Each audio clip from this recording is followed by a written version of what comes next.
అందరికీ నమస్కారం అండి. కొత్త నావల్కి స్వాగతం. క్లాసిక్ నావల్ కావిలపాటి విజయలక్ష్మి గారు రచించిన సంఘర్షణ 2 పార్ట్స్ నావల్. ఫస్ట్ పార్ట్ మీ ముందుకి వచ్చేసింది.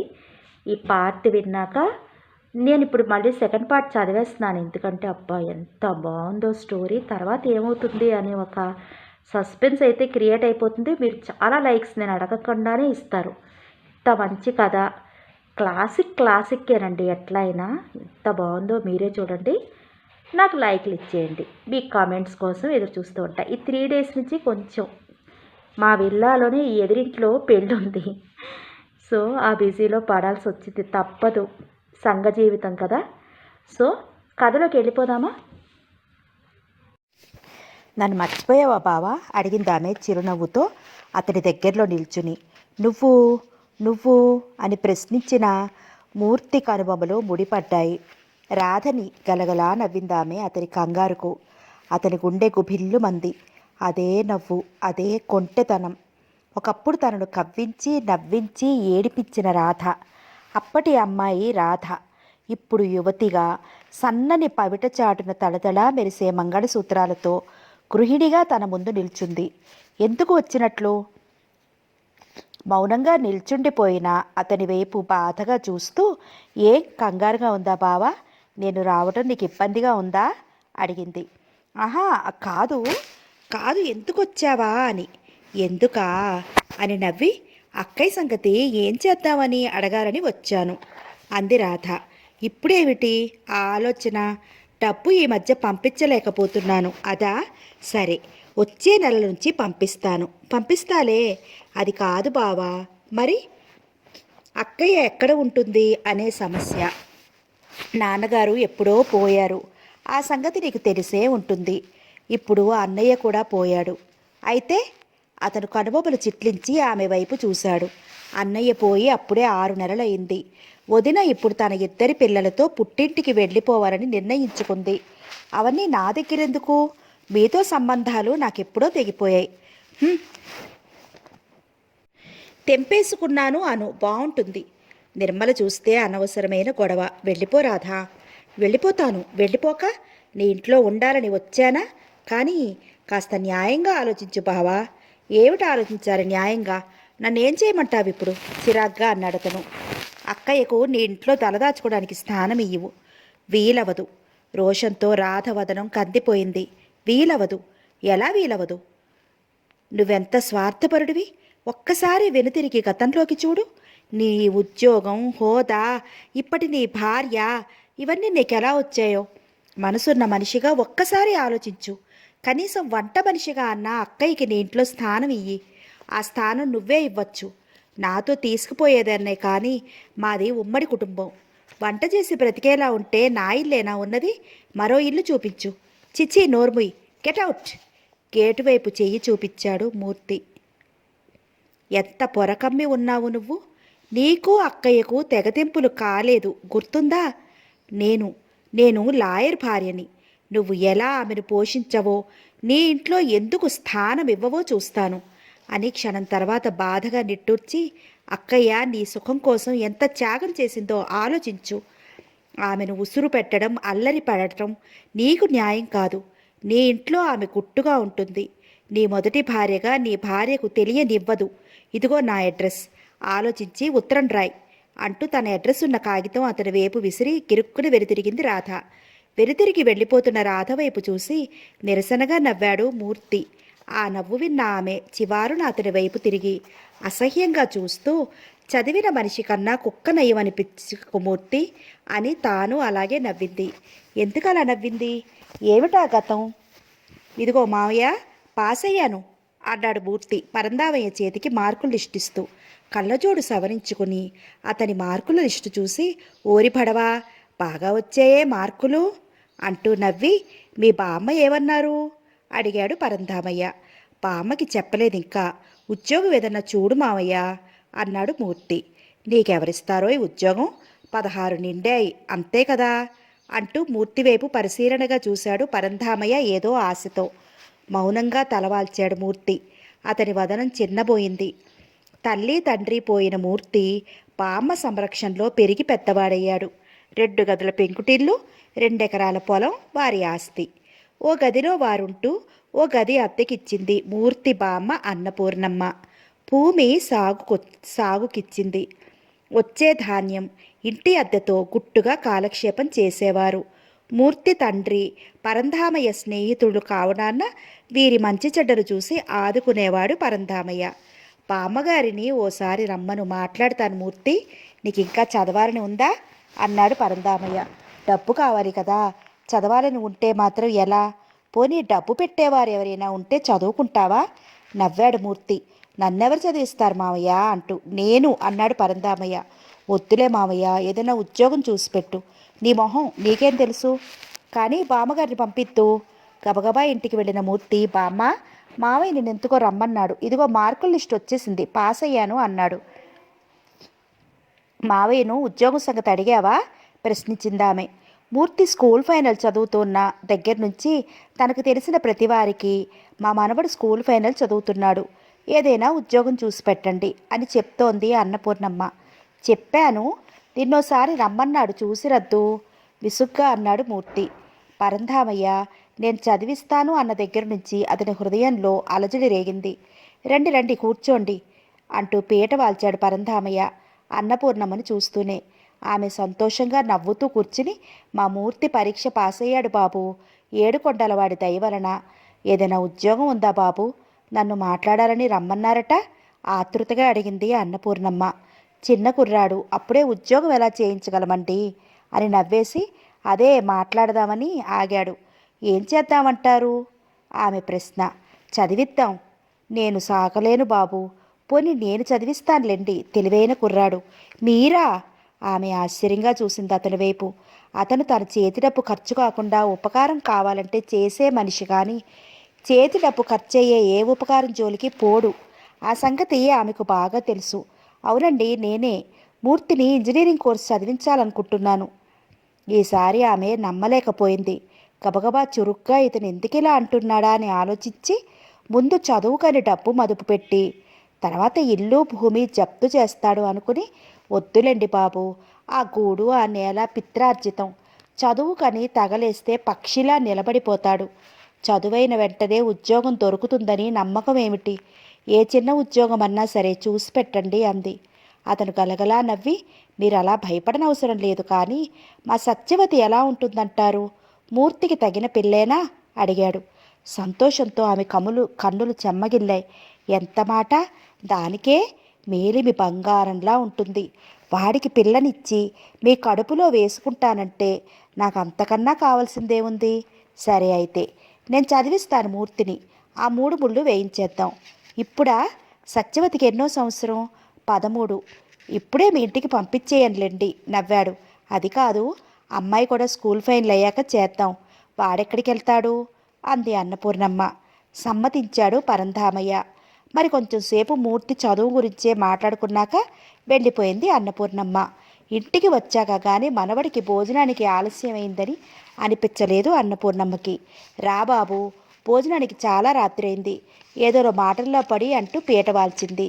అతనికి ఆప్యాయతగా వడ్డిస్తూ, బాబు, సత్యవతిని నీకు ఇస్తానంటున్నాడు మావయ్య. నీకు ఇష్టమే కదూ? 16వ వన్నె బంగారంలా ఉంటుంది సత్యవతి. ఆగి మనవడి ముఖంలోకి చూసింది అన్నపూర్ణమ్మ. బాగుంది. చదువు కాదు, ఉద్యోగము కాదు, సంబంధం కుదుర్చుకొచ్చావా అంటూ నవ్వి, నాకిప్పుడు పెళ్ళేంటి బామ్మా అన్నాడు మూర్తి. ఇప్పుడే కాదులే, ఒక ఒప్పందం. ఏమిటది? అతని లేత హృదయం కలవరపడుతుంటే అడిగాడు మూర్తి. సత్యవతికి ఇప్పుడు 13వ ఏడు. అది స్కూల్ ఫైనల్ పాస్ అయ్యాక పెళ్లి చేద్దాం అన్నాను. అలా కాదు, మూర్తికి మైనారిటీ తీరగానే చేద్దామన్నాడు మావయ్య. నీకు ఇంజనీరింగ్ చదువు తన డబ్బుతో చెప్పిస్తాడంట. సంతోషంతో వివసుడైపోయాడు మూర్తి. ఇద్దరి మధ్య కొన్ని క్షణాలు మౌనంగా దొర్లాయి. అతను ఏమిటి చెప్తాడో అనే ఆతృత అన్నపూర్ణమ్మది. సత్యవతి మెతక, ఆమెను తనకు భార్యగా చేసుకోవడమా అని ఆలోచన మూర్తిది. సత్యవతి పచ్చగా అందంగా ఉంటుంది కానీ నెమ్మదిగా మంతకొడిగా ఉన్నట్టు కనిపిస్తుంది. తనకైనా చిన్నదన రాధ చలాకీగా హుషారుగా ఉంటుంది. సత్యవతి సెకండ్ ఫారమే, రాధా సెకండ్ ఫారమే. ఇలా ఆలోచిస్తున్న మూర్తి, సత్యవతి బాగుంటుంది కదరా, నెమ్మదైన పిల్ల అన్న అన్నపూర్ణమ్మ మాటలకి సిగ్గుపడి, నీ ఇష్టం బామ్మ అనేశాడు. పొంగిపోయింది అన్నపూర్ణమ్మ. తన మనవడు ఎంత అదృష్టవంతుడు కాకపోతే పరంధామయ్య లాంటి పిల్లనిస్తానంటాడు. పరంధామయ్య లాంటి వాడు పిల్లనిస్తానంటాడు. సత్యవతి మేలిమి బంగారం లాంటి పిల్ల. మూర్తి ఇంజనీరింగ్ చదువుతాడని తన కలలోనన్నా అనుకుందా? వాడి పెద్దలు చేసిన పుణ్యం. తండ్రి ఏడుకొండలవాడా, ఇదంతా నీదే భారం. మా వాడిని పాల ముంచినా నీట ముంచినా అంటూ నమస్కరించింది. ఆ సంతోషంలో ఆ రాత్రి ఆమెకు సరిగ్గా నిద్రే పట్టలేదు. మూర్తికి కూడా సరిగా నిద్ర పట్టలేదు. సత్యవతి కాదు, రాధనిచ్చి ఇంజనీరింగ్ చదివించు మామయ్య అంటే తనలా చెప్పగలడా? పోనీ బామ్మ చేత చెప్పిస్తే? బామ్మకి సత్యవతి అంటేనే ఇష్టం. రాధని రాలుగాయ పిల్ల అని తిట్టుకుంటుంది. సత్యవతి కాకుండా రాధని పెళ్లి చేసుకుంటారని ఎలా చెప్పాలి అనే ఆలోచనలతో ఆ రాత్రి గడిచి తెల్లవారిపోయింది ఆ అబ్బాయికి. ఉదయం చద్దన్నం తింటూ, బామ్మ, మామయ్యతో ఓ మాట చెప్పరాదు అన్నాడు. ఏమిట్రా అది? నవ్వుతూ అడిగింది అన్నపూర్ణమ్మ. సత్యవతి కన్నా రాధైతే బాగుంటుందని. అదా? పెద్దదాన్ని కాదని చిన్నపిల్లనివ్వమని అడగటం మర్యాద? అయినా సత్యవతికి ఏం తక్కువ? నిండైన పిల్ల. రాధను మామయ్య ఇస్తానని అన్నా మనకొద్దు. అది ఎలాంటి గయ్యాళి పిల్లో నీకేం తెలుసు? పువ్వు పుట్టగానే వాసన పుడుతుందన్నట్టు నిండా 11 ఏళ్ళు లేవు. అందరినీ ఎదిరిస్తుంది. నీకేం తెలుస్తాయి మంచి చెడ్డలు? ఓ చెంప కొడితే పాలు, ఓ చెంప కొడితే నీళ్లును. రాధ వద్దు బాబు, నా మాట విను. సత్యవతినే చేసుకుంటే సుఖపడతావు. నోరు వాయి లేని పిల్ల అని ఆమె ఎన్నో నచ్చచెప్పి మూర్తి చేత సత్యవతినే చేసుకుంటానులే అనిపించింది. పరంధామయ్య ఇంటికి తరచుగా కూరలవి వండి పంపిస్తుంది అన్నపూర్ణమ్మ. పరంధామయ్య ఆ ఊరి కరణమే కాక బాగా స్థితిమంతుడు. అతని భార్య ఈ మధ్యనే మరణించింది. రామం, సత్యవతి, రాధ అతని సంతానం. భార్య పోయిన తర్వాత ఇంట్లో వంట మనిషిని ఏర్పాటు చేసుకుని పిల్లల్ని ప్రాణంగా పెంచుకుంటున్నాడు. మూర్తి రూపం, తెలివి అతనికి నచ్చాయి. పైకి చదివిస్తే రాణించే కుర్రాడని అభిప్రాయపడ్డాడు. మూర్తిని తన అల్లుడిని చేసుకుని చదివించాలనే నిర్ణయానికి వచ్చాడు. తన కొడుకు రామానికి చదువు అంతగా అబ్బడం లేదు. అల్లుడైనా పెద్ద ఉద్యోగస్తుడవ్వాలని అతని ఆకాంక్ష. ఆ రోజు తమ ఇంటికి వచ్చిన మూర్తిని చూసి సిగ్గుపడింది సత్యవతి. అంతకు తొలి రోజు రాత్రి కూతుర్ని బుజ్జగించి, మూర్తికి ఇంజనీరింగ్ చెప్పిస్తాను, అతనంటే నీకు ఇష్టమేనా? పెళ్లి చేసుకుంటావా అని అడిగాడు పరంధామయ్య. నాకు ఇష్టమే అనేసింది సత్యవతి. మూర్తికి కాఫీ పలహారం పెట్టించి, మూర్తి, పట్నంలో కాలేజీలో సీటుకి అప్లై చేద్దాం, రేపు వెళ్దాం, నీకు మంచి బట్టలున్నాయా అడిగాడు పరంధామయ్య మూర్తిని. అన్నపూర్ణమ్మ కుట్టించిన బిన్నీ పాప్లెస్ బట్టలే వేసుకుంటూ ఉంటాడు మూర్తి. అవైనా 5-6 జతలే ఉన్నాయి. ఉన్నాయి మామయ్య అనేశాడు మూర్తి. కానీ మర్నాడు తనతో బయలుదేరిన మూర్తి బట్టల వైపు చూసిన పరంధామయ్య, ఏరా బాబు, ఇంతకన్నా మంచి బట్టలు లేవు అని? మీ బామ్మ కుట్టించదులే అని నాకు తెలుసు, పోన్లే తిరిగి వచ్చాక కుట్టిస్తాను అన్నాడు నవ్వేస్తూ. మూర్తి మొహమాట పడుతున్నా పట్నంలోనే 4 జతలు ఖరీదైన ప్యాంట్లు, షర్ట్లు తీసి టైలర్కి ఇచ్చాడు పరంధామయ్య. అతను ఉండటానికి రూమ్ తీశాడు. తన సొంత కొడుకు గురించి ఇలా హడావుడి పడుపుతున్న పరంధామయ్య వైపు కృతజ్ఞతగా చూశాడు మూర్తి. మూర్తి పియూసీలో జాయిన్ అయ్యాడు. అతనిప్పుడు బామ్మని చూడాలని వచ్చినా తన ఇంటికి భోజనానికి తీసుకుపోయేవాడు పరంధామయ్య. సత్యవతి, రామం, రాధ వీరంతా అతనితో చిన్నప్పటి నుంచి కలిసి ఆడుకున్నవారే. రామం, రాధ తప్ప సత్యవతి ఇప్పుడు అతనితో మాట్లాడటం మానేసింది. పెళ్లి కాలేదు, భార్య అవలేదు, చిన్నవాళ్ళం. అసహ్యంగా సిగ్గుపడుతుందేమిటి నా దగ్గర అని చిరాగ్గా ఉండేది మూర్తికి వాళ్ళ ఇంటికి వెళ్ళాలంటే. కానీ పరంధామయ్య బలవంతం వల్ల రానని చెప్పలేకపోయేవాడు.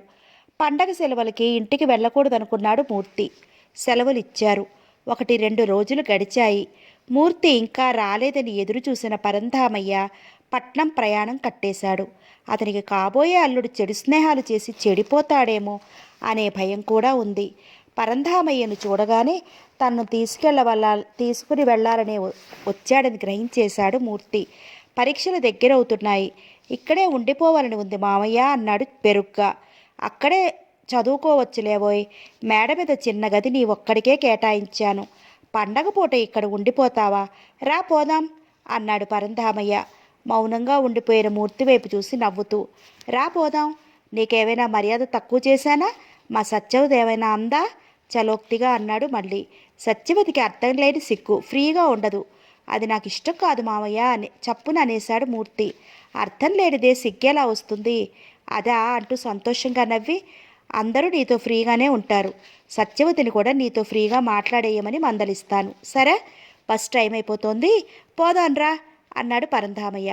అతనికి తెలుసు, తను పెళ్లి సంగతి చెప్పిన దగ్గర నుంచి సత్యవతి మూర్తితో మాట్లాడటం మానేసిందని. రూమ్కి తాళం వేసి పరంధామయ్య వెంట వచ్చేశాడు మూర్తి. చాలా అనకుండా ఉండాల్సిందనుకుంటూ బస్ దిగుతూనే బామ్మ దగ్గరుంటాను, తర్వాత వస్తాలే మామయ్య అంటూ అతని మాటకి ఎదురు చూడకుండా వెళ్ళిపోయాడు మూర్తి. సత్యవతి చేతిలో మంచినీళ్ళ గ్లాస్ అందుకుంటూ, అమ్మా, నువ్వు మూర్తి వస్తే అసలు మాట్లాడకపోవటం బాగుండలేదు సుమా అన్నాడు పరంధామయ్య. నాకు సిగ్గు అవుతోంది నాన్న, అమాయకంగా అంది సత్యవతి. ఎందుకు సిగ్గు? ఇదివరకంతా మాట్లాడదానివి కావా? నువ్వు మాట్లాడటం లేదని అతను మన ఇంటికి రావటానికి ఇష్టపడటం లేదంట అన్నాడు. నీ అర్థం లేని సిగ్గు అతనికి అసహ్యంగా ఉందని పరంధామయ్య గొంతులో రవ్వంత కోపం. తల వంచి నిలుచున్న సత్యవతి కళ్ళల్లో నీళ్లు తిరిగాయి. ఆమె కన్నీళ్లు చూసిన పరంధామయ్య కరిగిపోయాడు.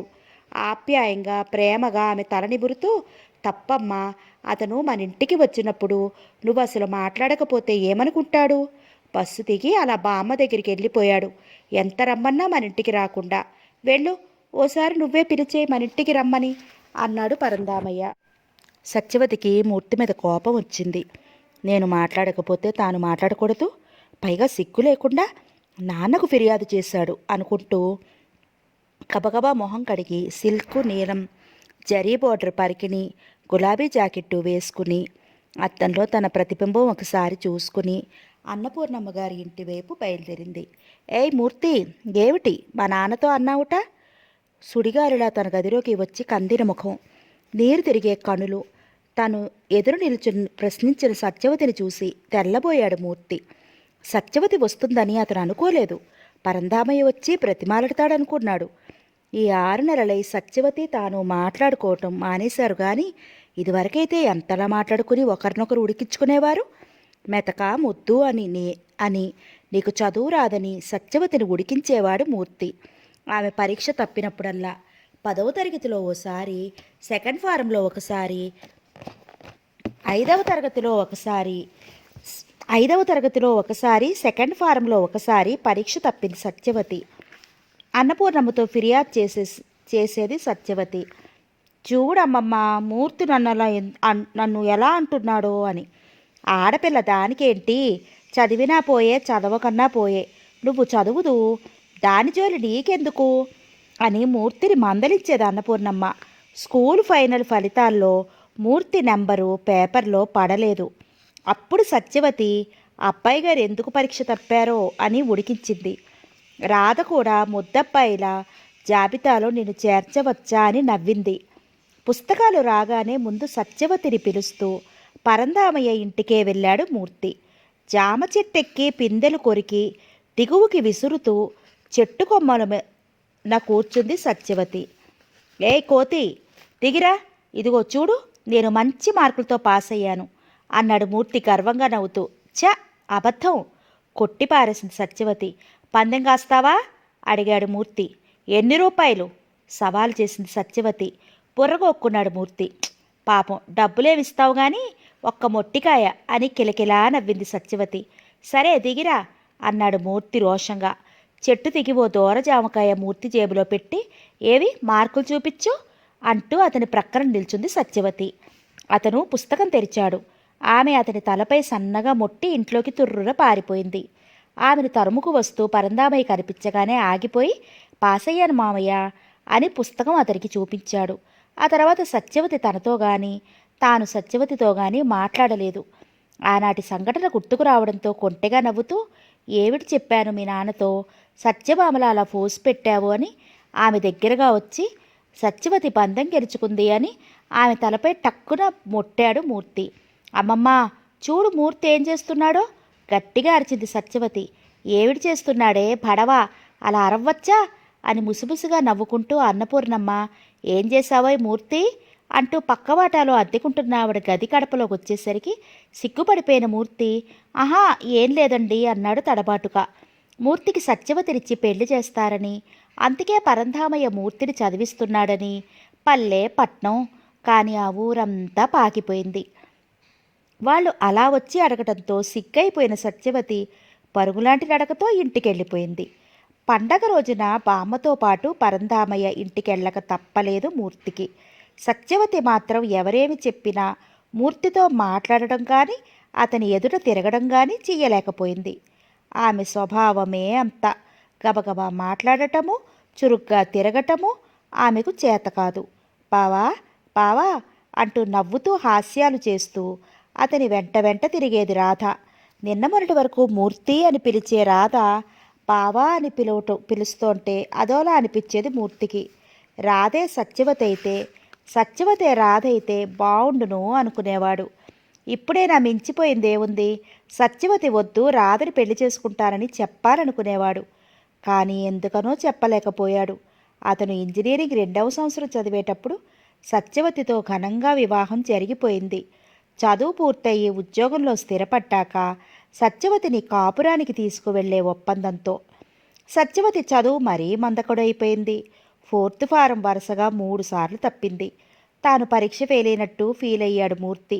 ఆమె కన్నా చిన్నదైన రాధ పైకి చకచకా చదువుతుంటే సిగ్గన్నా పడదు సత్యవతి అనుకునేవాడు. సత్యవతిని బాగా చదివించు మామయ్య అన్నాడోసారి పరంధామయ్యతో. అతను చిన్నగా నవ్వేసి ఊరుకున్నాడు. తానే కలుగు చేసుకున్నాడో రోజు. ఆమె గదిలో ఒంటరిగా ఉన్నప్పుడు వెళ్ళాడు. కూర్చుని ఏదో కుట్టుకుంటున్నదల్లా కంగారుగా లేచి నిల్చుంది సత్యవతి అతన్ని చూస్తూనే. అలా కుట్లు కాకపోతే పుస్తకం చదవరాదు అన్నాడు గది కర్టెన్ సరిచేసి కుర్చీలో కూర్చుంటూ. ఆమె మాట్లాడలేదు. ఎన్నాళ్ళు చదువుతావు 4th ఫారం అడిగాడు వ్యంగ్యంగా నవ్వుతూ. పాస్ అయ్యేదాకా. ఆహా కాదు, నీకు ఉద్యోగం అయ్యేదాకా పెంకెగా జవాబిచ్చింది సత్యవతి. సత్యవతి, అసలు ఈ 4th ఫారం దాన్ని నా వెనక తీసుకెళ్ళను. ఈ 4th ఫారం దాన్ని నా వెనక తీసుకెళ్ళను. 4th ఫారం 3 సార్లు తప్పావు. మరి స్కూల్కి వెళ్ళకు, నీకు సిగ్గు లేదు? కానీ నువ్వు నా భార్య అనుకోవడం నాకు ఇన్సల్ట్గా ఉంది. నా కర్మ కొద్దీ దొరికావు. ఎవరన్నా నీ భార్య ఏం చదివిందని అడిగితే 4th ఫారం అని చెప్పడానికి తల వంచుకోవాలి నేను. ఇంజనీర్కి కనీసం బిఏ చదివినదైనా భార్య కావాలి. నా కర్మ, నా తలరాత అంటూ తల కొట్టుకున్నాడు మూర్తి. సత్యవతి కళ్ళల్లో నీళ్లు తిరిగాయి. నిజమే, కానీ నేను మరి చదవలేను. పోనీ 4th ఫారం అని చెప్పకు, బిఏ అని చెప్పు. ఇప్పుడు పోయిందేముంది? వాళ్ళేమైనా నన్ను పరీక్ష చేస్తారా? రోషంగా అడిగింది సత్యవతి. చాలే, సిగ్గులేదు, నోర్ముయ్. ఆమె మౌనంగా ఉండిపోయింది. ఆనాటి మొదలు ఆమెను చూస్తూనే చిరాకు పడేవాడు అప్పుడప్పుడు మూర్తి. ఎంత తనను తాను సమర్థించుకున్నా తనకు బాగా చదివిన భార్య అయితే బావుండుననే కోరిక తలెత్తేది. దానితో అతని హృదయంలో నిరాశ చోటు చేసుకునేది. ఆ ఊరు వచ్చిన పరంధామయ్య ఇంటికి రావడం తగ్గించేశాడు. ఏం బాబు వచ్చావు గాని అని పరంధామయ్య అడిగితే, పెద్ద చదువు కదూ మావయ్య, కష్టపడాలి, అడుగడుగునా ప్రయాణాలు చేస్తే ఎలా అని నవ్వేసేవాడు. అతని చదువుకయ్యే ఖర్చు, ఇక్కడికి రావాల్సి వస్తే ప్రయాణపు ఖర్చులు అన్నీ పరంధామయ్యే భరించేవాడు. మూర్తి చదువు పూర్తయ్యేసరికి పరంధామయ్య గారి 3 ఎకరాల పొలం అమ్ముడుపోయింది. అయినా అతనికి అల్లుడు ఇంజనీర్ అవుతున్నాడే అనే తృప్తి, గర్వం. అతని చదువు పూర్తయింది. సత్యవతిని కాపురానికి తీసుకువెళ్లే ఏర్పాట్లు చేస్తానన్నాడు పరంధామయ్య.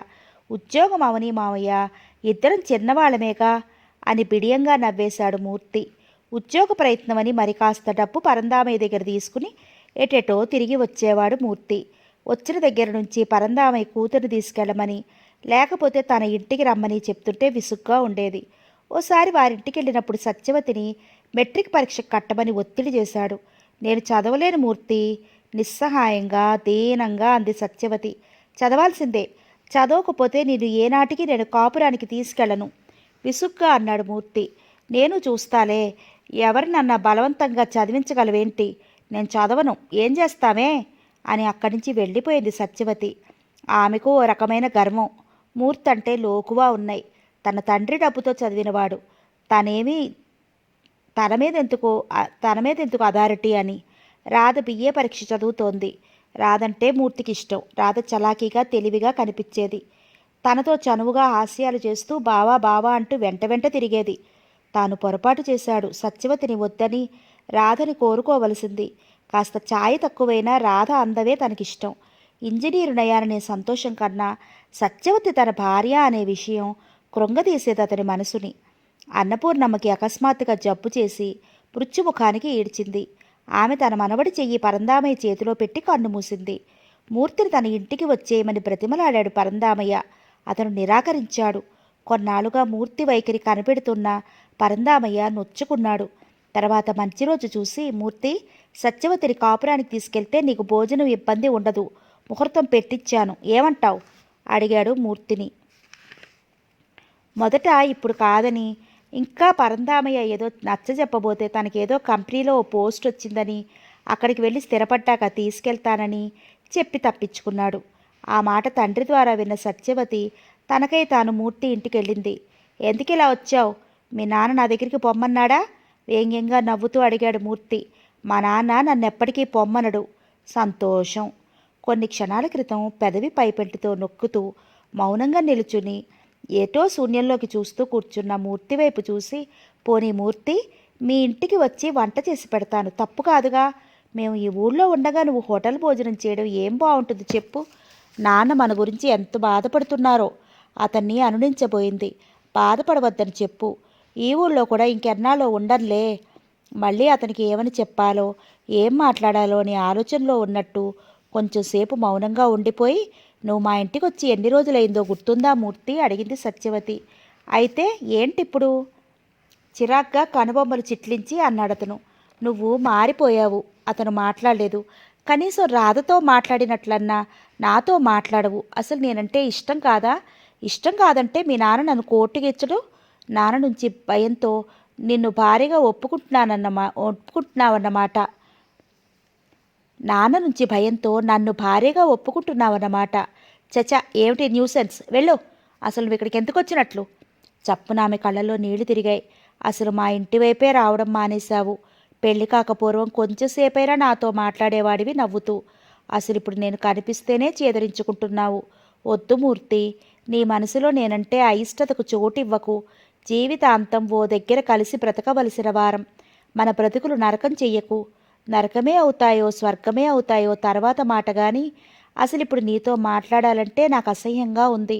4th వారం 3 సార్లు తప్పి మెట్రిక్కి కట్టుపోని అంటే నా మాట గడ్డిపోచలా తీసి పారేశావు. నా మాట ఎందుకలా నిర్లక్ష్యం చేశావు? మా నాన్న నన్ను చదివించాడని, మీ డబ్బుతో నేనింత వాడినయ్యానని, ఎవడి కోసం నిన్ను ఏలుకోనో చూద్దామని, అవునా? ఆహా, కాదు. కాకపోతే అవాళ ఖచ్చితంగా చెప్పావు నేను చదవనని. అవాళే కాదు, ఇవాళే కాదు, ఎప్పుడూ నీ నిర్లక్ష్యాన్ని భరించాలి నేను.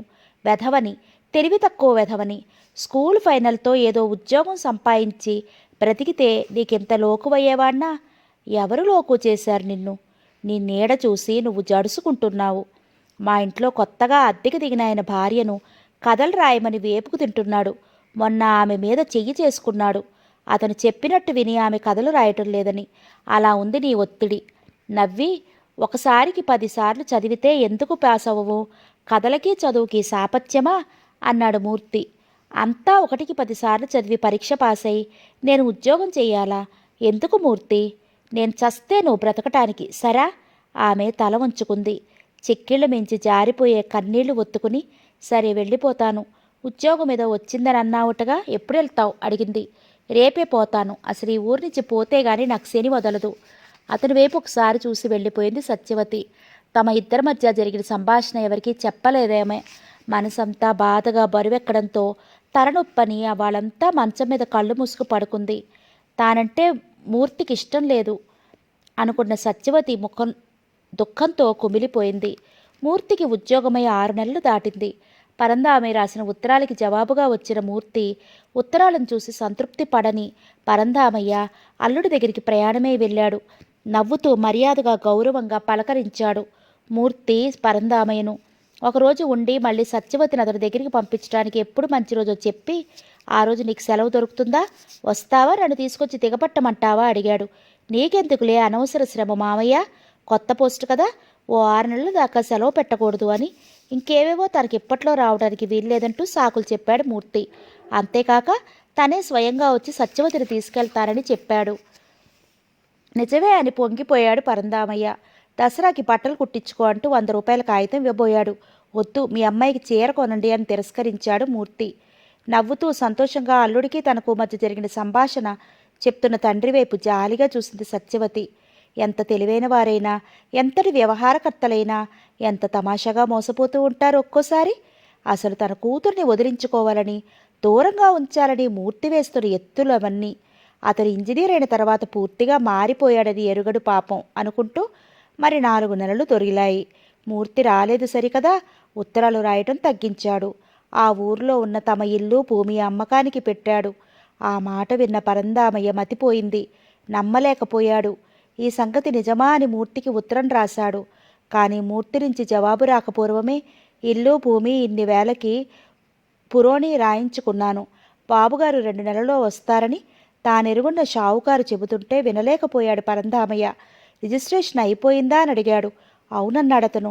అమ్మాయి, నువ్వు ఉత్తరం ముక్క రాయి అంటే విన్నావు కాదు, చూశావా మీ ఆయన ఏం చేస్తున్నాడో అని సత్యవతిని మందలించి వివరాలు చెప్పాడు. విన్న సత్యవతి పేలవంగా నవ్వి, పోనీ అవి అమ్మడానికన్నా వస్తాడు, అతనితో నన్ను పంపించే, నీ మనసు కుదుట పడుతుంది అంది. అదిగో అదొకటి, ఎన్నిసార్లు చెప్పాను అతని ఏకవచ ప్రయోగం చేయకూడదని. తనతో కాపురం చేసేటప్పుడు అలా మీరు వారు అనడం నేర్చుకుంటాలే నాన్న. నవ్వేసింది సత్యవతి. ఏమిటోనమ్మా, పొరపాటు చేశానేమో అనిపిస్తోంది. అనిపించడమేమిటి, నిజమే. ఏమిటమ్మా? కళ్ళు పెద్దవి చేసి ఆతృతగా కలవరంగా కూతురి వైపు చూస్తూ అన్నాడు పరంధామయ్య. ఆహా, ఏం లేదు, నవ్వేసింది సత్యవతి. ఆమెకు తెలుసు మూర్తికి మొదట తనంటే అంత ఇష్టం కాదని, తర్వాత రాను రాను తను చదువుకోలేదని మరింత విముఖత చూపిస్తున్నాడని, వీలైతే తనను శాశ్వతంగా దూరం చేసుకోవాలనుకుంటున్నాడని, అందుకే ఆమె మానసికంగా శారీరకంగా బాగా కృంగిపోయిందని. పచ్చగా బొద్దుగా ఉండే సత్యవతి రంగు బాసి సన్నబడడంతో బలానికి ఏవేవో టానిక్కులు ఆమె చేత తాగిస్తున్నాడు పరంధామయ్య. ఆమెకు జీవితం మీద అదొక రకమైన విరక్తి ఏర్పడింది. నేనెందుకు జీవించాలి అని ప్రశ్నించుకునేది ఒక్కోసారి. జీవించక ఆత్మహత్య చేసుకుంటుందా? నిజ జీవిత సత్యాలు ఎదుర్కోలేని పిరికి పందల ప్రపంచాన్ని వదిలి పారిపోతుందా? లేదు. జీవితం ఎలా నడుస్తుందో చూస్తుంది. తనను ఉడికించి కవ్వించి ఏడిపించే మూర్తి తనకు భర్త అయ్యాడు. అతని పైన తన తండ్రి ఎన్నో ఆశలు పెంచుకున్నాడు. తన తండ్రి అంటే మూర్తికి ఇష్టమే, అభిమానమే, కృతజ్ఞతే. కానీ అతని కూతురు సత్యవతే ఇష్టం కానిది, విషమైపోయింది. అనుకున్న ఆమె గుండెల్లో తుక్క ఉబికి కళ్ళల్లో నీళ్లు దొర్లేది. కొంతవరకు మూర్తిని సత్యవతిని వారి సంబంధాన్ని అర్థం చేసుకుంది రాధ. అక్కయ్య, ఈసారి బావ వస్తే అతని వెంట వెళ్ళిపో, ఏమిటో తమాషాలు చేస్తున్నాడు అనేది. ఆమె చేతిని తన చేతిలోకి ప్రేమగా తీసుకుని మృదువుగా నవ్వేది సత్యవతి. వెళ్ళిపోయినంత మాత్రాన శాంతంగా బ్రతకగలరా రాధా అంటూ. ఎందుకు బ్రతకలేవు? నిన్నెందుకు భార్యగా చూడడు? బామ్మ అయితే సరైన బట్టలే కుట్టించి ఎరగదు. నాన్న ఎంత డబ్బు పెట్టి చదివించారు మూర్తిని. అతని ఖర్చులన్నీ భరించి కొడుకులా ప్రేమించారు. ఎందుకని? తన కూతురు భర్త అని. అంతేగాని ఎవరో మూర్తిని అంత డబ్బు తగలేసి ఎందుకు ఇంజనీరింగ్ చేస్తారు? నిజమే రాధా, కానీ అతనికి ఉండేది కృతజ్ఞత మాత్రమే. డబ్బు మనకి అదే అర్జించింది. ఆ డబ్బుతో నా మీద అతనికి మానసికమైన మమత, అనురాగం, ప్రేమ రావాలంటే సాధ్యమా? కృతజ్ఞత, ఆశ నా మెడలో అతని చేతి తాళి కట్టించాయి. ఈ తాళి, ఈ బంధం తాలూకు పూర్తి అర్థం తెలుసుకోకుండానే మేము భార్యాభర్తలం అయిపోయాం. ఏదైనా ఇష్టం ఉన్నా లేకున్నా బంధం సాంప్రదాయమని తల ఒగ్గేది, త్యాగం చేసేది ఆడదే రాధా. మగవాడు ఎంతైనా ఇష్టం లేని దాని దూరంగా నెట్టడానికే ప్రయత్నిస్తాడు. ఓవేళ ఒత్తిడులకు లోనై తల వంచినా తానా పరిధిలో ఇమడలేడు. ఎదుటివారిని సుఖపెట్టలేడు. తాను శాంతిగా జీవించలేడు. అబ్బో, ఏమిటేమిటో మాట్లాడుతున్నావే, చదవకపోయినా బాగా ఎదిగిపోయావే అంది రాధ నవ్వుతూ. మూర్తి వస్తే అతని ఇష్టం వచ్చినట్టుగా బ్రతకమంటాను అంది సత్యవతి. ఆమె గొంతు స్థిరంగా దృఢంగా ధ్వనించింది. త్రుళ్ళిపడ్డట్టయి, అక్కయ్య, పిచ్చి పిచ్చిగా ఆలోచించి ఏ నిర్ణయానికి రాకు. నాన్న అనుభవజ్ఞులు. నీ జీవితం తీర్చిదిద్దవలసిన బాధ్యత ఆయనది. నువ్వు ఆయన చెప్పినట్లు చేయటం శ్రేయస్కరం అంది రాధ. ఇది ఓనాటి సంభాషణ. సత్యవతికి సన్నగా జ్వరం రావడం ప్రారంభించి తర్వాత విడవకుండా లేవలేని పరిస్థితికి తీసుకొచ్చింది. పరంధామయ్య మూర్తికి ఎన్నో ఉత్తరాలు రాశాడు రమ్మని. అతని దగ్గర నుంచి నాకు ఆందోళనగా ఉంది, రావటానికి ప్రయత్నిస్తాను అని 1-2 ఉత్తరాలు వచ్చాయి. కానీ అతను రాలేదు. ఉడికిపోతున్నాడు పరంధామయ్య. దొంగ వెధవ, విశ్వాసఘాతకుడు అని తిడుతున్నాడు. నిర్లిప్తంగా ఉండిపోయింది సత్యవతి. ఆమెకు తెలుసు మూర్తి తన చావు కోరుకుంటున్నాడని, ఆ వార్త కోసమే ఎదురు చూస్తున్నాడని. ఆమెకు జ్వరం తగ్గింది, కానీ ఓ రోజు ఏదో వాతం వచ్చి కాలు లాగింది. పరంధామయ్య కంగారు పడి ఎన్నో వైద్యాలు చేయించాడు. కోలుకుంటోంది, కానీ కుంటుకుంటూ నడుస్తోంది సత్యవతి. తల కొట్టుకుని ఏడ్చాడు పరంధామయ్య. ఇదేమిటి భగవంతుడా, అసలే దాని కాపురం ఎలా కుదుటపడుతుందా అని బెంగ పెట్టుకుపోతున్నాను. ఈ అవధ్యురాలని ఏలుకోవడానికి వాడేమి పేచీ పెడతాడో అని. ఎవడి కోసం ఏలుకుంటాడు? అక్కయ్యను వద్దంటే అసలు బ్రతకనివ్వకూడదు మూర్తిని, రోషంగా అంది రాధ. సత్యవతి విరాగిడిలా ఉండిపోయింది వారి సంభాషణ వింటూ. రిజిస్ట్రేషన్ కోసం వారం రోజులు సెలవు మీద వచ్చాడు మూర్తి. ఆమె కాలు సంగతి అతని చెవిన పడిపోయింది బస్సు దిగుతూనే. తప్పదన్నట్టు వచ్చాడు అత్తగారి ఇంటికి. సత్యవతి జ్వరంతో ఎన్నాళ్ళు బాధపడింది చెప్పి కొంచెం కాలి నరం లాగింది. ఫ్రీగా నడవలేకపోతోంది. క్రమంగా సర్దుకుంటుందని చెప్పాడు డాక్టర్ అన్నాడు పరంధామయ్య కళ్ళు ఒత్తుకుంటూ. నిజానికి డాక్టర్ క్రమంగా సర్దుకుంటుందని చెప్పలేదు. వస్తే మళ్ళీ మామూలుగా రావచ్చు, లేదా పోవచ్చు అన్నాడు.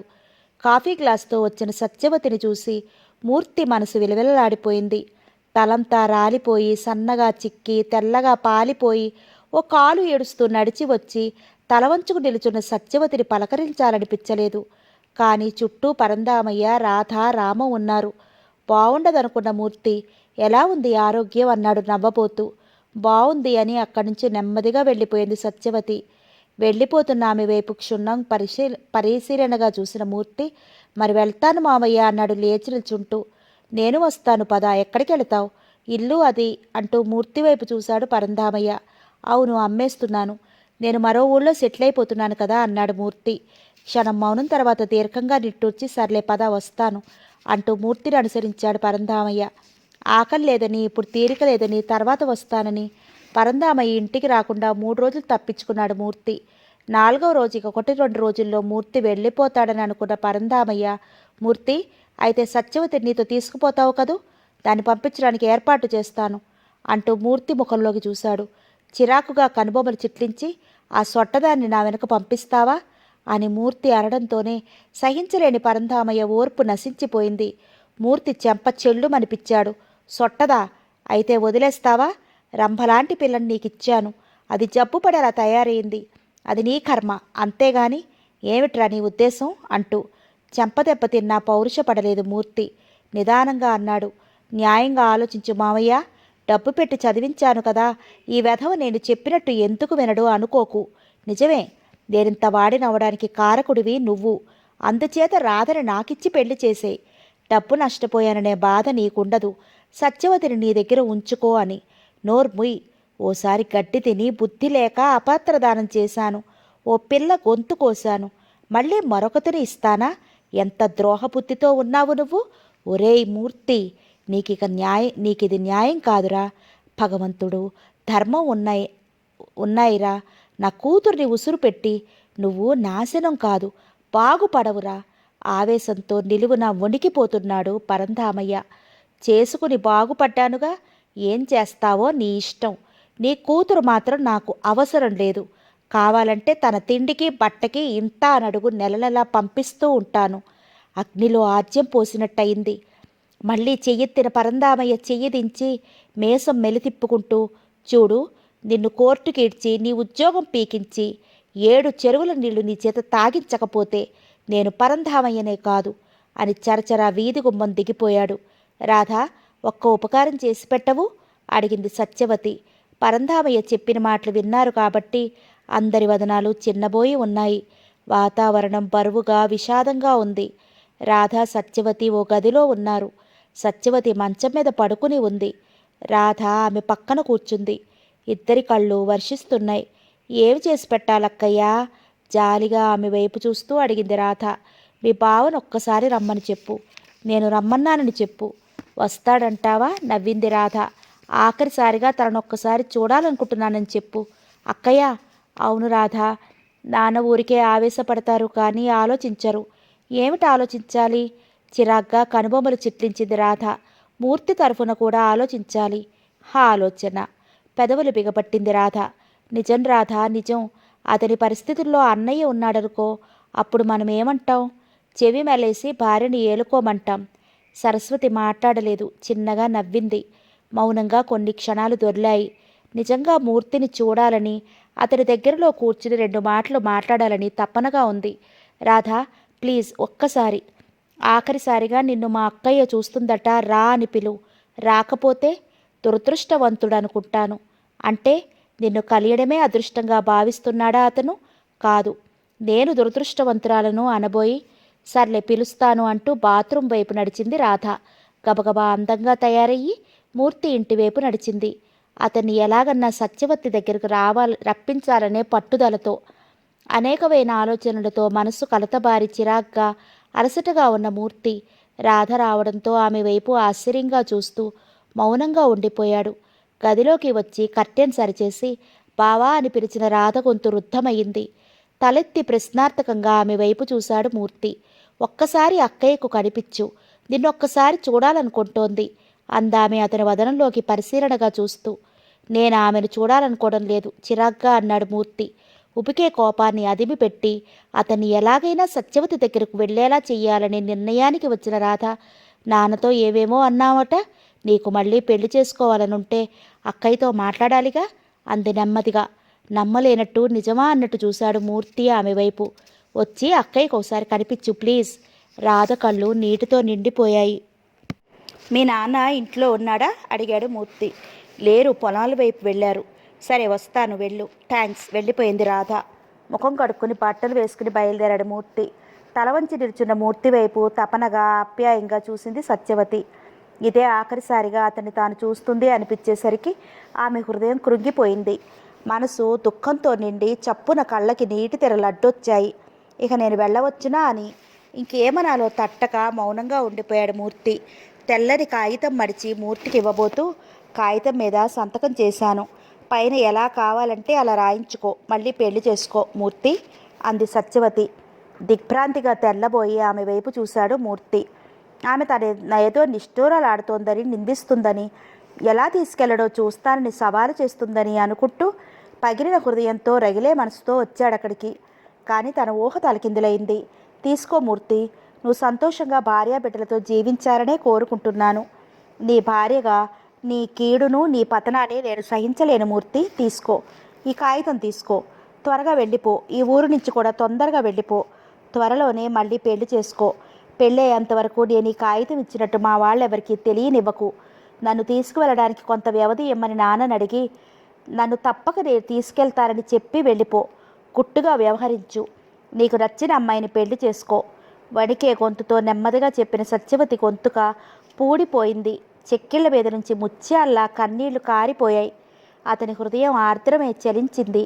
సత్యవతి, ఎక్కడున్నావే? పరంధామయ్య గొంతు బిగ్గరగా వినరావడంతో త్రుళ్ళిపడ్డట్టయ్యారు సత్యవతి, మూర్తి కూడా. చప్పున ఆమె చేతిలోని కాగితం తీసుకున్నాడు మూర్తి. గబగబా కళ్ళు తుడుచుకుని, మరి సెలవు. నీకు జీవితంలో కనిపించను. భార్యగా నీ సౌఖ్యానికి ఏ విధంగా అడ్డు తగలను. వెళ్ళిపో అంటూ వెనుతిరిగింది సత్యవతి. రాధ వెళ్ళాక మూర్తి మనసు బరువుగా బాధగా తయారైంది. ఆనాటి సత్యవతి కనుల ముందు మెదలసాగింది. రాధ ఇచ్చిన అడ్రస్ కాగితం జేబులో పెట్టుకున్నాడు. సత్యవతి గురించి ఆలోచనలు సాగాయి. 4 రోజులు ఎలాగన్నా సత్యవతిని తీసుకురావడమే న్యాయం అనిపించింది. ఓ రోజు వంట మనిషి రాలేదు. నిర్మల చిరాగ్గా కోపంగా ఇల్లంతా తిరుగుతోంది. అలాంటి సమయంలో రఘు, అమ్మా పాలు కలిపి ఇడ్లీ కావాలి అని పేచి పెడితే 2 అంటించి కుదేసి నోరు మూయించింది. సహించలేని మూర్తి, వాడినెందుకు అలా కొడతావు? ఇవాళకి వంట చెయ్యి, ఆడదానివి కాదు మందలించబోయాడు. నాకు వంట చేయడం రాదు, నేను చెయ్యను. క్యారియర్ తెప్పించుకోండి. వంటవాడు వచ్చే వరకు ఏదైనా హోటల్ నుంచి తెప్పించుకోవలసిందే ఖచ్చితంగా చెప్పింది నిర్మల. ఆమె జవాబుకి ఒళ్ళు మండింది మూర్తికి. కానీ ఏం చెయ్యాలి? ఆమెకి డబ్బుంది. తాను పోషించాలని, తనకు లొంగి ఉండాలని ఆమె ఏనాడు అనుకోదు. ఎప్పుడూ ఏ విషయంలోనైనా ఆమె ఇష్టానికే తల ఒగ్గుతున్నాడతను. క్యారియర్లొచ్చాయి. మధ్యాహ్నం రా, వడ్డన చేయి అన్నాడు మూర్తి నిర్మల వైపు చురుగ్గా చూస్తూ. తలనొప్పిగా ఉంది, తినేయండి. ఇప్పుడు నేను లేవలేనంది నిర్మల. నువ్వు వడ్డన చేస్తే గానీ నేను భోజనం చెయ్యనన్నాడు మూర్తి. అయితే సరే, మీ ఇష్టం అని పక్కకు తిరిగి పడుకుంది నిర్మల. ఆ పూట మూర్తి భోజనం చెయ్యలేదు. సాయంత్రం వంటవాడు డ్యూటీలో జాయిన్ అయ్యాడు. 2 రోజులు నిర్మల పట్ల ముభావంగా ఉండిపోయాడు మూర్తి. అత్యవసరమైతే ఇప్పుడిప్పుడు టిఫిన్లు చేస్తోంది నిర్మల. కానీ బావుండక వంట వాళ్ళకే ఆ పనులు పురమాయిస్తూ ఉంటుంది. రాధకి సత్యవతిని పంపమని ఉత్తరం రాయదలుచుకున్న మూర్తి హృదయంలో సన్నటి అలజడి రేగింది. ఇటుపైన సత్యవతి తన ఇంట్లో వంటలు తయారు చేస్తుంది, తనకి అన్నం పెడుతుంది అనుకోగానే ఆఫీసుకి వెళ్తూ నిర్మల్ని పిలిచాడు మూర్తి. ఎందుకు పిలిచారు అంటూ వచ్చింది నిర్మల. కాసేపు కూర్చుంటావా, ఓ మాట చెప్పాలి నవ్వుతూ అన్నాడు. చిరునవ్వుతో ప్రశ్నార్థకంగా అతని వైపు చూస్తూ కూర్చుందామె. ఆమె ఎదర కుర్చీలో కూర్చుని, నిన్న నా ఫ్రెండ్ ఒకడు ఉత్తరం రాశాడు, మంచి వంట మనిషి ఒక ఆమె ఉందట అన్నాడు. ఓ, హాస్యం కాబోలు. కాదు నిర్మల, నిజమే. పాపం ఆ అమ్మాయి నాకు తెలుసు. చిన్నప్పుడు మా ఇంట్లో అద్దెకు ఉండేవారు వాళ్ళు. ఆ అమ్మాయి భర్త మతి చెలించి దేశాటనం పోయాడట. మరి జీవించటం ఎలా? బాగుంది. జీవించటం ఎలా ఏంటండి? ఎందుకలా తడబడుతున్నారు? నవ్వుతూ అంది నిర్మల. అది కాదు, ఆమెకు డబ్బు లేదు, ఎలా బ్రతుకుతుంది? వంట చేసి మన ఇంట్లో బ్రతుకుతుందని అంటారు, అవునా? అదే రమ్మని. అమ్మాయిని పంపించమని రాయినా? ఆ అమ్మాయికి అంటే ఎంత వయసు ఉంటుంది? ఎంత వయసు అయితే మనకే? వంట వార్పు శుభ్రంగా చేసి పెట్టడం అంతే కదా. పైగా తిండి బట్ట మాత్రమే. ఆ అమ్మాయికి జీతం ఇవ్వవలసిన అవసరం లేదు. ఈసారి ఆ వంట మనిషి గురించి ఆలోచనలో పడింది నిర్మల. ఏమంటావు? తొందరగా చెప్పు. లెటర్ రాయినా పంపించమని? మౌనంగా ఉండిపోయిన నిర్మల వైపు చూస్తూ ఆతృతగా అడిగాడు. ఆ అమ్మాయికి కావలసిన వారెవరూ లేరా? అడిగింది నిర్మల. ఓ చెల్లెలుందట, కానీ ఈవిని పోషించే స్థితిలో లేదట. ఆ అమ్మాయి వయసు ఎంత ఉంటుందంటారు? బహుశా నీ వయసు ఉండొచ్చు. రాయండి చూద్దాం. మరి నిలవకుండా వెళ్ళిపోయాడు మూర్తి. థ్యాంక్స్ బావా. అక్కయ్య ఆదివారం ట్రైన్లో వస్తోంది, రిసీవ్ చేసుకో. రాధ రాసిన ఉత్తరం చదువుకున్నాడు మూర్తి. 8 సంవత్సరాల తర్వాత మళ్ళీ రేపు చూడబోతున్నాడు సత్యవతిని. దీర్ఘంగా నిట్టూర్చి ఆ ఉత్తరం చించి పారేశాడు మూర్తి. సత్యవతి సొట్టగా కాలిడ్చి నడుస్తూ సన్నగా పుల్లలా అసహ్యంగా దరిద్రం ఓడుతూ ఉంటుంది. అయినా తన సౌఖ్యం కోసం ఓనాడు అపూర్వమైన ఎవ్వరూ చేయలేని త్యాగం చేసింది. అందుకు ఆమెను భరించాలి. ఎదురు తిరుగుతున్న మనసుకి నచ్చ చెప్పుకున్నాడు. మర్నాటి మధ్యాహ్నం భోజనం చేస్తూ, ఆ అమ్మాయి ఇవాళ వస్తుందట, స్టేషన్కి వెళ్ళాలేమో అన్నాడు స్వగతంగా. ఎవరు? మీరా? నౌకర్ని పంపించరాదు అంది నిర్మల. ఆ గుర్తు తెలియదుగా మన నౌకరికి. నేనే వెళతాను. ఎన్ని గంటలకి? చెప్పాడు మూర్తి. స్టేషన్లో హోల్డాలు పెట్టే బ్యాగు కింద పెట్టి దిక్కులు చూస్తున్న సత్యవతిగా గుర్తుపట్టలేకపోయాడు మూర్తి. అటూ ఇటూ తిరుగుతూ రైలు పట్టెను వెతికితే మూర్తిని సత్యవతే గుర్తుపెట్టింది. మూర్తిగారు!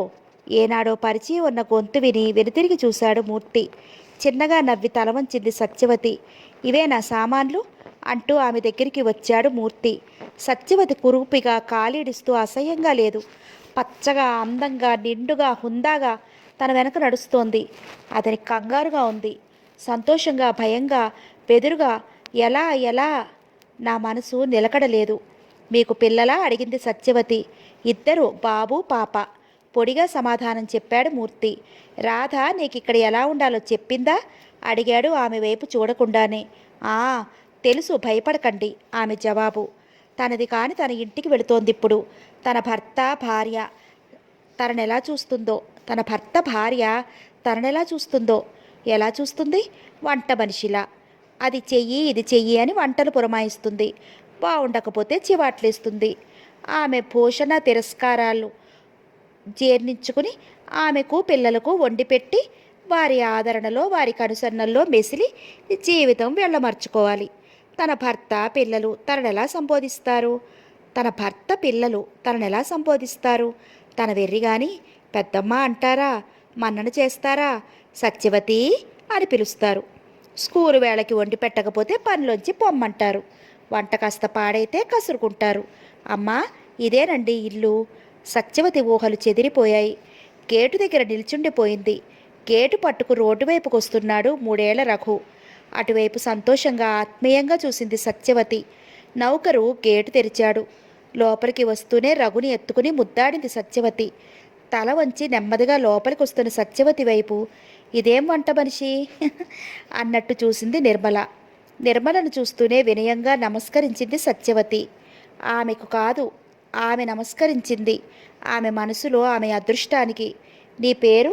అయ్యగారు స్టేషన్కి వచ్చారా? అడిగింది నిర్మల. వచ్చారండి. నా పేరు సత్యవతి. ఆమె సామాన్లు స్టోర్ రూమ్లో పెట్టించు రామయ్య, నౌకరికి చెప్పింది నిర్మల. నిర్మల చేతిలో ఉన్న పాపను అందుకుని ఎత్తుకుని ఆ పిల్ల బుగ్గలు ఏదో మమతతో ముద్దాడుతూ, పాపకి ఎన్నో మాసమమ్మా అడిగింది సత్యవతి. 5 అని చెప్పింది నిర్మల. అలా పరిశీలనగా సత్యవతిని చూస్తున్న నిర్మలకు అసలేమని ఇంట్లో ఉంచుకోవచ్చునా అనే ఆలోచనలో పడిపోయింది. సత్యవతిని వంట మనిషిగా మూర్తి చెప్పినప్పుడు సమ్మతించి రప్పించమని చెప్పింది. కానీ తనకన్నా ఎన్నో రెట్లు అందమైనది, వయసులో ఉన్నది అయిన సత్యవతిని చూస్తుంటే ఆమె మతి పోయింది.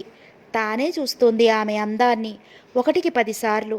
అలాంటిది మూర్తి మనసు మాత్రం ఈమెను చూస్తే చలించదనడానికి గ్యారంటీ ఏమిటి? అతను బుద్ధి మంచిదే ఇప్పటికీ, కానీ ఏ క్షణాన ఏ స్త్రీని కోరుకుంటుందో మగవాడి మనసు. అతను సామాన్యుడే, శ్రీరాముడు ఋష్యశృంగుడు కాదు కదా. ఆలోచనలతో తేలిపోతూనే ఫ్లాస్క్లో కాఫీ గ్లాసులో పోసి సత్యవతికిచ్చింది నిర్మల. కాఫీ త్రాగి పెరటిలోకి వెళ్ళి స్నానం చేసి చీర మార్చుకుని వచ్చింది సత్యవతి. ఇవాల్టికి వంట చేయనవసరం లేదులే సత్యవతి, రా కాసేపు రెస్ట్ తీసుకో, వంట అతన్ని రేపటి వరకు చెయ్యమన్నాం అంది నిర్మల. ఆమెనెందుకు భర్త వదిలేశాడో అన్నీ అడగాలని ఆతృత పడుతోందామె. పాపని ఒడిలో కూర్చోబెట్టుకుని కుర్చీలో కూర్చున్న నిర్మలకి దగ్గరగా దిగువగా కూర్చుంది సత్యవతి. నీకు పెళ్ళయిందనుకుంటాను అంది నిర్మల సత్యవతి వైపు. ఆమె కట్టిన 25 రూపాయల ఖరీదు చేసే చీర వైపు చూస్తూ. అయిందమ్మా, సత్యవతి ధైర్యాన్ని చిక్కబట్టుకుంటూ అంది. మరి పాపం ఆగిపోయింది నిర్మల. నిర్మల పెళ్ళయిందా అని అడగగానే ఆమెకి ఏం సమాధానం చెప్పి తృప్తిపరచాలో ముందుగానే ఆలోచించుకుని నిర్ణయించుకున్న సత్యవతి, నేను ఆడదాన్ని కాదమ్మా అంది నిర్మల వదనంలో బెదురు అనుమానం పసిగట్టి.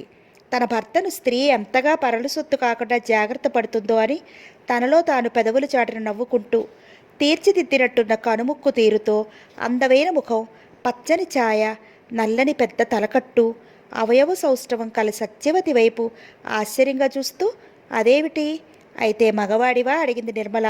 మగవాడిని కాను. అయితే నీలో స్త్రీత్వం లేదన్నమాట. అవును, దాంపత్య జీవితానికి. అందుకే ఆయన నన్ను వదిలేశారు.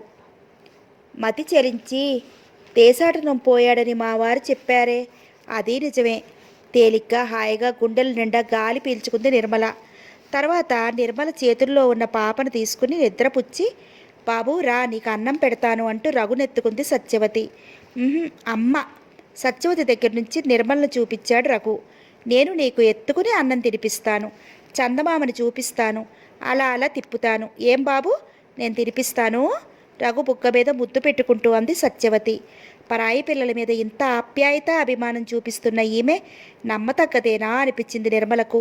అయినా వెళ్ళు బాబు, సత్యవతి పెడుతుంది తినేయి అంది తన డ్యూటీ ఆమె చేస్తున్నందుకు సంతోషంగా. రఘుకి అన్నం తినిపించి మంచం మీద పడుకోబెట్టి జో కొట్టింది సత్యవతి. తనకు అన్నం పెట్టి గారాం చేసే కొత్త వ్యక్తి వైపు బిడియంగా చూసి కళ్ళు మూసుకున్నాడు రఘు. పిల్లల్ని అల్లరి లేకుండా నిద్రపుచ్చావే, నీకు పిల్లలు అలవాటా? అంటే మీ వాళ్ళ పిల్లల్ని సాకేదానివా అడిగింది నిర్మల. అవును, మా అన్నయ్య పిల్లలకు నా దగ్గర చేరిక. అయితే వాళ్ళని చూడాలని వెళ్ళిపోతుంటావు కాబోలు. వెళ్ళినా ఒక్కరోజేనమ్మా, మళ్ళీ వచ్చేస్తాను. మా వదిన పుట్టింటికి వెళ్ళిపోయింది. ఇంతలో మూర్తి రావడంతో అక్కడి నుంచి తప్పుకుంది సత్యవతి. ఎలా ఉంది వంట మనిషి, నచ్చిందా? నవ్వుతూ నెమ్మదిగా అన్నాడు మూర్తి నిర్మలను. నెమ్మది, మనిషి అంత ఇదిగా ఉందా? స్త్రీత్వం లేదట, పిచ్చెత్తి కాదు. ఇది అక్కర్లేక దేశాలు పెట్టిపోయాడంట మొగుడు. మంచిదానిలానే కనిపిస్తోంది, వదిలిపెట్టొద్దు. ఒట్టి తిండికి బట్టకి ఎవరు కుదురుకుంటారు వంటకి? రహస్యంలా నెమ్మదిగా అంటోంది నిర్మల. స్త్రీత్వం లేదట అన్న మాటకు మూర్తి కనుబొమ్మలు ముడిపడ్డాయి. తన స్థానం ఈ ఇంట్లో బలపరుచుకోవడానికి సత్యవతి ఆడిన అబద్ధం ఇది అని తట్టగానే చిన్నగా నవ్వుకున్నాడు. అమ్మా, అయ్యగారికి కాఫీ అంది సత్యవతి. నిర్మలకు ఒక గ్లాస్ అందించి ఇంకో గ్లాస్ పట్టుకు నిల్చుని, బెడ్రూమ్లో ఉన్నట్టున్నారు, ఇచ్చే. మౌనంగా నిలబడిపోయింది సత్యవతి. నీకు బిడియమైతే రామయ్యనిచ్చేమను, అయినా ఆయన దగ్గర బిడియపడితే ఎలా అంది నిర్మల. మూర్తి గదివైపు నడిచింది సత్యవతి. కాఫీ సత్యవతి గొంతు. తలెత్తి ఆమె వైపు చూశాడు మూర్తి. కాఫీ తీసుకోండి అంది సత్యవతి.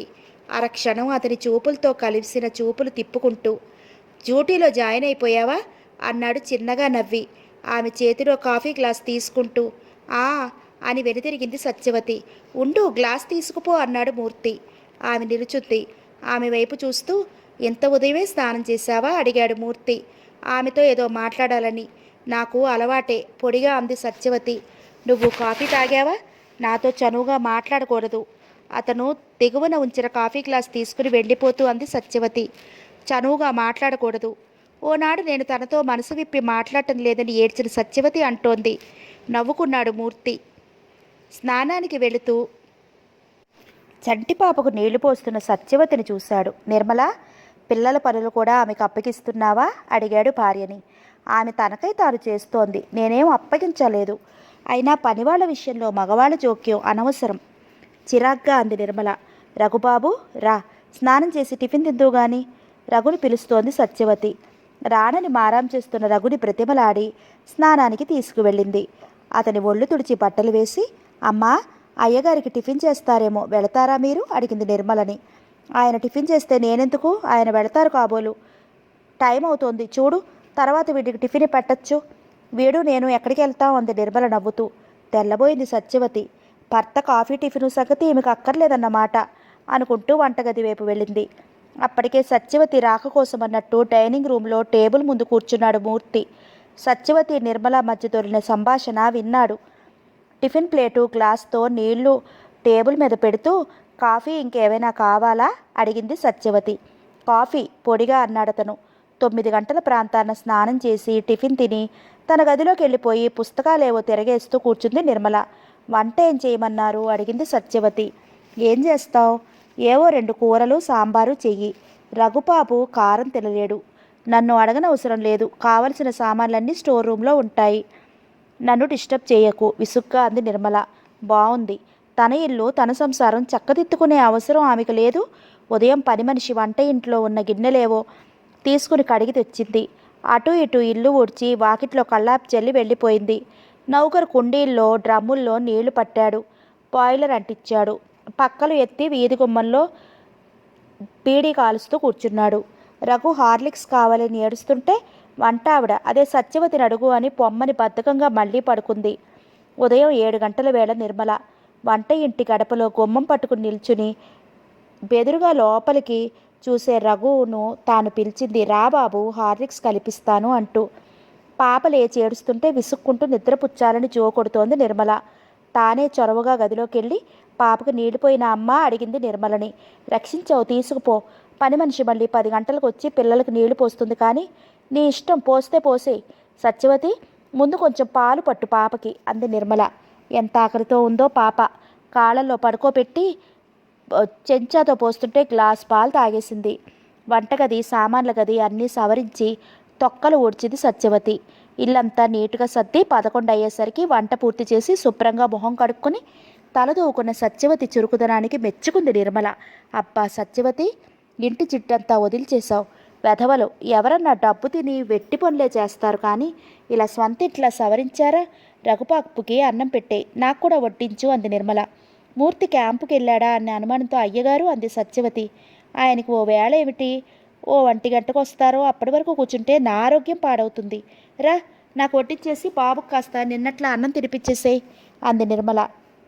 ఒక్కో ముద్ద రఘు కబుర్లు చెప్పి తినిపిస్తోంది సత్యవతి. తాను భోజనం ముగించి లేస్తూ, అసలు ఆకలైతే నువ్వు తినే సత్యవతి అంది నిర్మల. అయ్యగారు వచ్చాక తింటానమ్మా అంది సత్యవతి. సరే నీ ఇష్టం. బాబుని కాసేపు ఆడించి పాపలేస్తే పాలు పట్టి నన్ను లేపకు, అయ్యగారు వస్తే అన్నం వడ్డించు అంటూ తన గదిలోకి వెళ్ళి తలుపులు పికించుకుంది నిర్మల. బాగుంది ఇదన్నమాట నిర్మల సంసారం చేసే తీరు.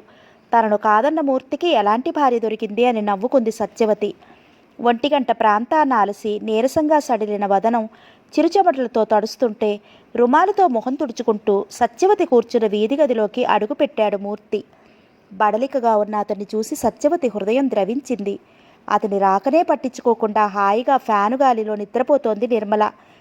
ఏం మనిషి ఇతను! ఎవరి కోసం ఇట్లా ఎండా వాన ఖాతరు చేయకుండా పనిచేస్తున్నాడు? తన కోసం, తన పిల్లల కోసమేగా. నిద్రపోతున్న పిల్లల వైపు సంతోషంగా చూస్తూ పాప పుక్కలు రఘుతల నిమిరి ముద్దు పెట్టుకున్న మూర్తి వైపు చూసిన సత్యవతి నవ్వుకుంది. భగవంతుడు ఎంత మమకారాలు పెట్టాడు మనుషుల మధ్య.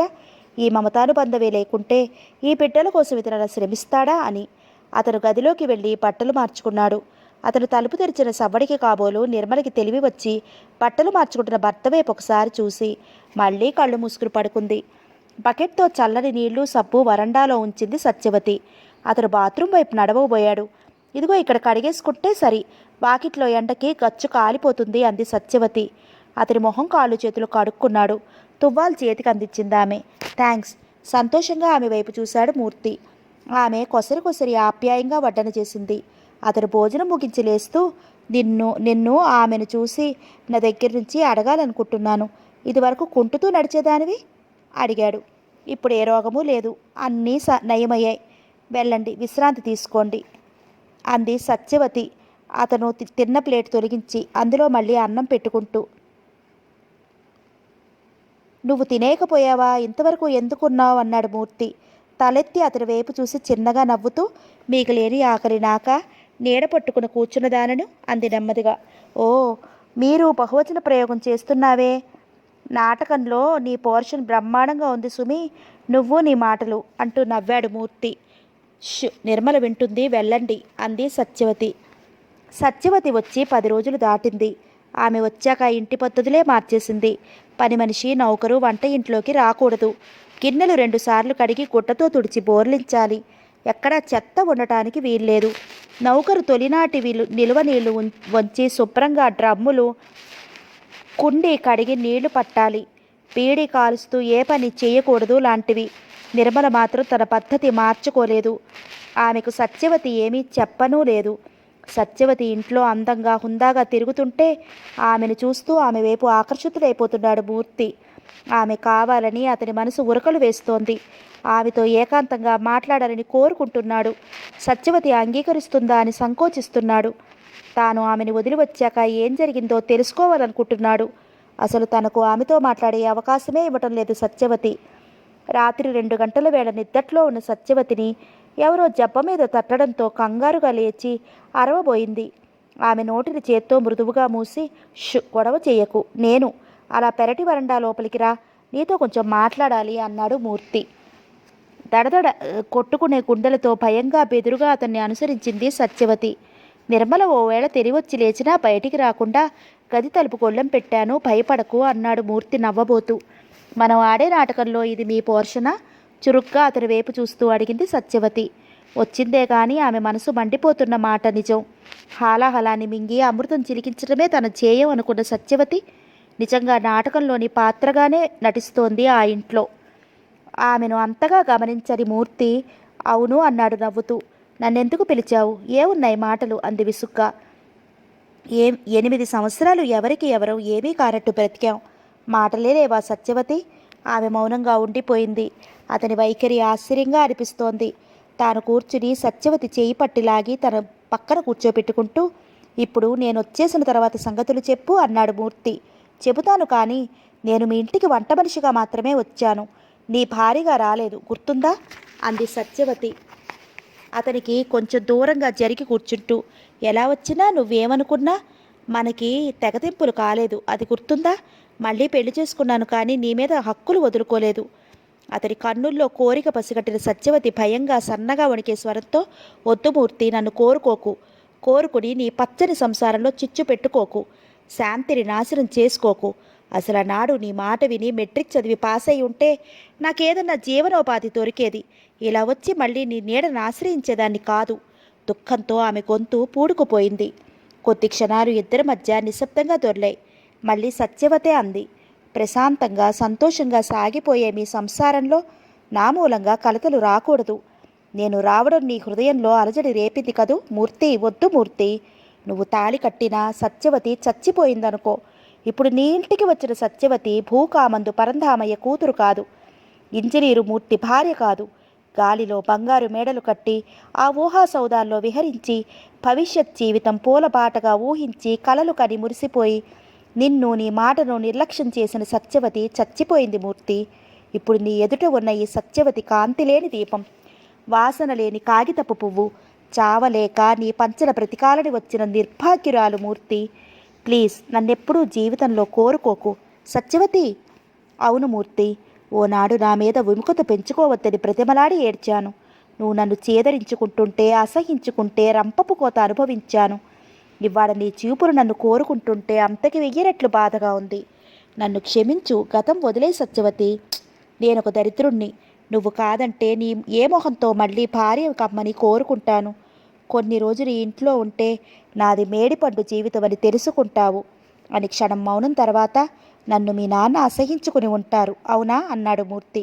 నువ్వు వెళ్ళాక నువ్వు మళ్ళీ వస్తావని, నన్ను తీసుకువెళ్తావని ఆశించిన నాన్న, నువ్వు అది వరకు ఉండే ఊర్లో లేవని, ఉద్యోగం రిజైన్ చేసి వెళ్ళిపోయావని తెలిసి చిందులు తొక్కారు.